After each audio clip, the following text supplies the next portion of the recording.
लोगे, अजीब हाल है यार, तुम ठेकेदार हो कि तेरा ठेका मेरे पास है, नहीं तो किसी के पास नहीं है, अजीब हाल है। अरे ठीक है भाई, उसकी ज़िंदगी है, जीने दो उसको, क्यों किसी की ज़िंदगी में इतना हावी होने का प्रयास करना है? जब आप नहीं चाहते कि आपकी ज़िंदगी में कोई हावी हो, आप क्यों किसी की ज़िंदगी में इतने हावी होंगे? और जब बहुत दर्द हो ना, हमेशा दूसरे के पर्सपेक्टिव से भी सोच के देखिए कि उसको ऐसा क्यों करना पड़ा, क्या पता कोई मजबूरी हो, कभी कभी होती है। मैं बुद्ध की मजबूरी सोच के परेशान होता हूँ कई बार, और फिर मैं सोचता हूँ कि काश यशोधरा जैसा व्यक्तित्व सबका होता। बुद्ध की रियल कहानी क्या है शायद किसी को नहीं पता। मैं जिस कहानी की बात कर रहा हूँ, मैथिली शरण गुप्त नाम के एक बड़े प्रसिद्ध कवि ने यशोधरा नाम की पुस्तक में वो कहानी लिखी है, भूमिका में जिक्र किया। बुद्ध बचपन से ही थोड़े से वैरागी किस्म के व्यक्ति थे। उनकी कुंडली देख के एक ज्योतिषी ने बताया भी था। माता पिता बहुत परेशान थे, शुद्धोदन उनके पिता का नाम था।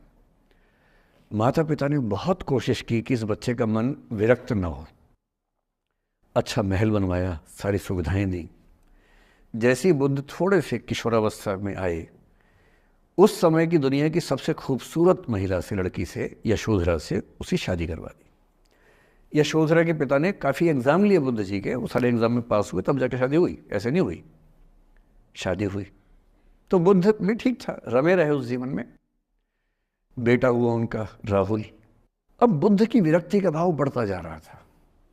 29 साल की उम्र के आसपास ऐसा हुआ कि उन्होंने एक मृत व्यक्ति को देख लिया, एक बूढ़े को देखा, एक भिखारी को देखा, एक बीमार को देखा। विरक्त हो गए और उनका मन हुआ घर छोड़ दूं, ज्ञान की खोज में चला जाऊं। अब ज्ञान की खोज में जाएं, उनको पता है कि भाई मेरी पत्नी भी है, मेरा बेटा भी है, राज्य भी है, कैसे छोड़ दूं? छोड़ना जरूरी है। अंदर की आवाज है कि छोड़ो, तुम इस चीज के लिए नहीं बने हो, तुम्हारा स्वधर्म कुछ और है। बाहर की जिम्मेदारी है कि छोड़ नहीं सकते। मैं अनुमान करता हूं कि बुद्ध ने शायद अपने पिताजी से कहा हो कभी कि पिताजी मैं बहुत परेशान हूं, छोड़ना चाहता हूं। तो पिता ने समझा बुझा के मना किया होगा कि बेटा शोभा नहीं देता, ऐसा मत करो।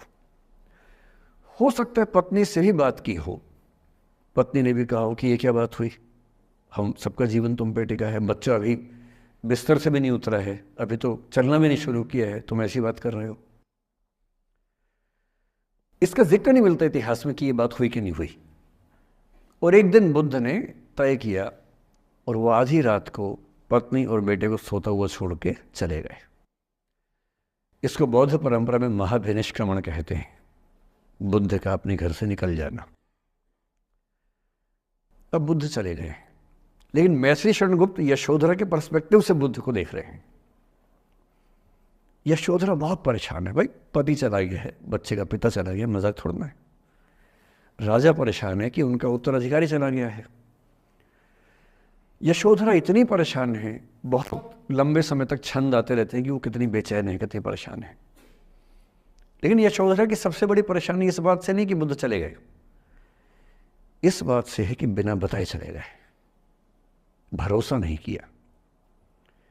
और वो अपनी सहेली से कहती है, सिद्धि हेतु स्वामी गए, यह गौरव की बात, मुझे गर्व है कि मेरा पति इतने महान काम के लिए गया है। सिद्धि हेतु स्वामी गए, यह गौरव की बात, पर चोरी चोरी गए, यही बड़ा व्याघात। सखी सखी वो मुझसे कहकर जाते, कह तो क्या वो मुझको अपनी पथ बाधा ही पाते, क्या मैं रास्ता रोकती उनका? उसके मन में ये मलाल है कि बिना बताए चले गए। वो इस भाव को लेट गो नहीं कर पा रही है, परेशान है। फिर बुद्ध को ज्ञान मिला 6 साल की तपस्या के बाद, बोधगया में बोधि वृक्ष के नीचे ज्ञान मिला। बात फैल गई। जो 5 शिष्य बुद्ध को छोड़ के भाग गए थे उनके बुरे वक्त में, उन्हीं 5 को बुद्ध ने सबसे पहले ज्ञान दिया सारनाथ में, जिसको धर्मचक्र प्रवर्तन कहते हैं। बुद्ध की ख्याति बढ़ने लगी। शुद्धोदन ने बुद्ध के पास, अपने बेटे के पास कई लोगों को भेजा ये कहने के लिए कि भाई यहां भी तो आओ, हमसे भी तो मिलो। बुद्ध का ऐसा प्रताप था कि जो उनके पास जाता वो बुद्धम शरणम गच्छामि हो जाता, वापस ही नहीं आता। तो फिर शुद्धोदन ने बुद्ध के बचपन के एक दोस्त को ये कह के भेजा, भैया मैं जानता हूं तुम वापस नहीं आओगे, पर प्रभावित होने से पहले बोल देना कि पापा याद कर रहे थे। तो वो गया, उससे वायदा निभाया, हो तो गया, बुद्ध के संग में दीक्षित हो गया, पर वायदा निभा दिया। तो बुद्ध ने कहा जरूर जाऊंगा, पिताजी की आज्ञा है तो जाऊंगा ही जाऊंगा। बुद्ध पहुंचे अपने कपिल वस्तु, जो अपना इलाका था, वहां पहुंचे। पूरे कपिल वस्तु में, नेपाल सिद्धार्थ नगर से नेपाल जाएंगे तो नेपाल बॉर्डर पे ही कपिल वस्तु है। मैं देखने गया था वो जगह जहाँ बुद्ध पैदा हुए थे, बड़ा सुंदर स्थान है, आप भी जाकर देखें कभी। तो बुद्ध पहुंचे रात को, एक धर्मशाला में रुके। अब वहां हल्ला मच गया कि राजा का बेटा धर्मशाला में। बुद्ध ने कहा भाई मैं देखो राजा का बेटा बन के नहीं आया हूं, मैं बुद्ध बन के आया हूं। सुबह उठ के भिक्षा मांगने लग गए उस इलाके में, अपने ही पिता के राज्य में। पिता ने सिर पीट लिया कि भाई क्या कर रहे हैं। फिर बुद्ध ने सूचना भिजवाई कि मैं बुद्ध हूँ, बेटा हूँ संयोग से, ठीक है मैं आ रहा हूँ मिलने के लिए, पर मैं बुद्ध होके आया हूँ, मेरी चर्या है, नियम है, मैं भिक्षा से ही जीवन जीता हूँ अपना। ठीक है, पिताजी ने कहा चल कोई बात नहीं। फिर बुद्ध गए पिता से मिलने, पिता से मिले, सबसे मिले, भारी सभा में। लेकिन यशोधरा नहीं आई मिलने के लिए, लेट गो नहीं कर पा रहे थे। उसके मन में दर्द था, छुप के क्यों गया, बता के जाता। बुद्ध ने पूछा पिता से कि यशोधरा कहाँ है, तो बोले कि वो कह रही है कि अगर बुद्ध मिलना चाहेंगे तो खुद ही मिलने आएंगे मुझसे, मैं क्यों जाऊंगी भाई, आत्मसम्मान भी तो कोई चीज़ है, मैं क्यों मिलने जाऊंगी।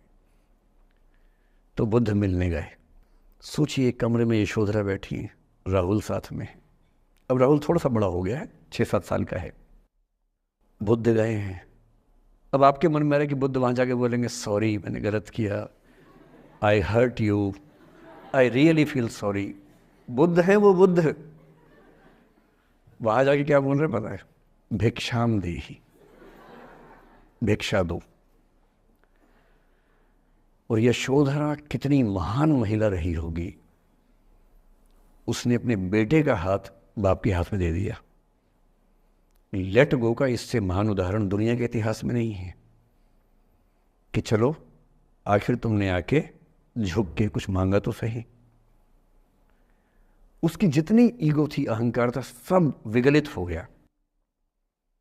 और जो औरत परेशान थी कि मुझसे बिना बताया गया, उसने अपने बेटे को दे दिया कि इसको लेके जाओ, क्योंकि मैं जानती हूं कि तुम महान काम कर रहे हो, और तुम महान काम कर रहे हो तो मैं क्यों बीच में आऊंगी भाई। मेरा पति महान काम कर रहा है तो मुझे खुशी होनी चाहिए, और तुम्हारी उस खुशी में मैं क्यों पीछे हटूं। बस मुझे भरोसे में लेके जाते